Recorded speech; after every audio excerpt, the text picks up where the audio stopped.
Look, don't shoot me, I'm just a messenger.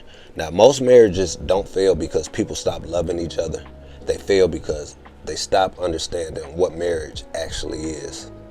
You see, despite what our dysfunctional society tells us, marriage is not just a romance contract. It's a spiritual covenant.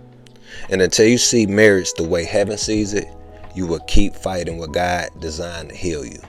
You see, what a lot of us don't understand is that Ephesians chapter 5 verses 21 through 33 doesn't just teach about marriage. It's actually revealing the relationship between Christ and the church. And today, if you're married, you're going to see why your marriage isn't under attack. It's under assignment. All right, so let's first put this into context. Paul was writing to believers who came out of broken systems, families, and models of love. So what the Apostle Paul was doing was introducing a kingdom pattern that doesn't mirror culture. It corrects it. He begins with the foundation: submit to one another out of reverence for Christ. You get it? Not out of reverence for each other, no, out of reverence for Christ. That's the foundation. You see, this is what is going to be the distinguishing factor between pride and humility.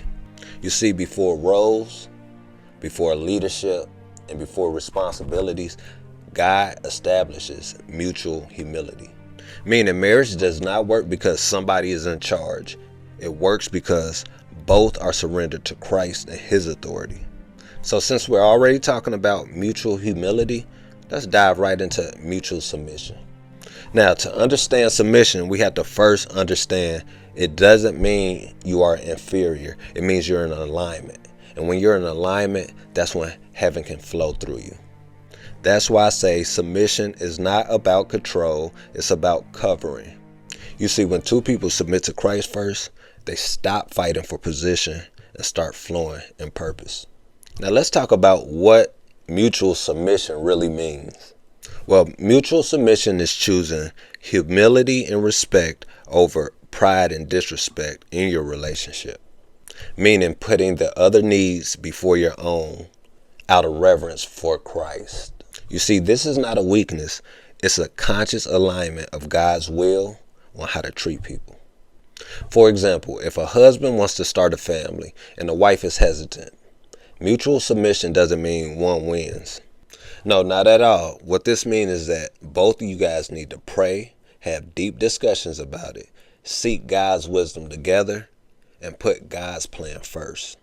Or even in a friendship, listening and valuing your friend's perspective, even if you don't agree, shows mutual submission. All right, let's talk to the wives real quick on respect and alignment. And it says, wives, submit to your husband as unto the Lord. Now, this does not mean silence. This means spiritual partnership. Look, I don't know if women know this or not, but you're going to learn this today. Respect is the atmosphere a man needs in order to function in his God-given assignment. Respect is the atmosphere a man needs in order to function in his God-given assignment, ladies. And what you have to understand is that you're not shrinking. You're just making him stronger. And that's a good thing because you need a strong-willed man in order to lead a peaceful life, ultimately. So pride got to go. Humility got to come. Just like the church trusts Christ in leadership, a wife must trust her husband's God-given responsibility, or it won't work. And guess what? Husbands are called to lead sacrificially, not to dominate. You see, when a wife respects her husband, it empowers him to step in his position of authority and his anointing and his calling without letting fear, pride, or insecurity get in the way. For example, a wife respects her husband by acknowledging his decision while still being able to provide wise counsel. She doesn't mock or belittle him in front of family, friends, or children, but she encourages him privately or publicly. Okay, enough about the ladies' responsibility right now. Let's shift it over to the men real quick. Husbands and the role of sacrificial leadership. Let's talk about it. And it says, husbands, love your wives as Christ loved the church. So what we have to understand is that Christ did not dominate the church. He died for the church. You see, leadership in God's kingdom is measured by how much you're willing to sacrifice, not how much you can control. Meaning you don't lead with authority, you lead by example. You see, leadership without sacrifice, all that becomes is selfish control.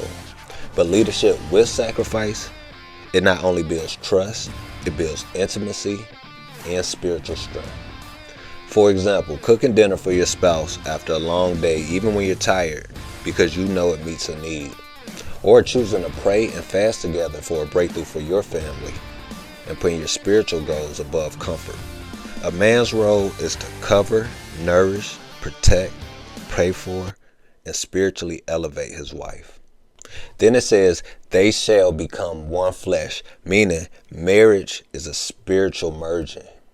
Two destinies becomes one assignment. Two futures become one covenant. And this is so important to understand because once you get married, you are no longer just sharing a house anymore. You're sharing a calling.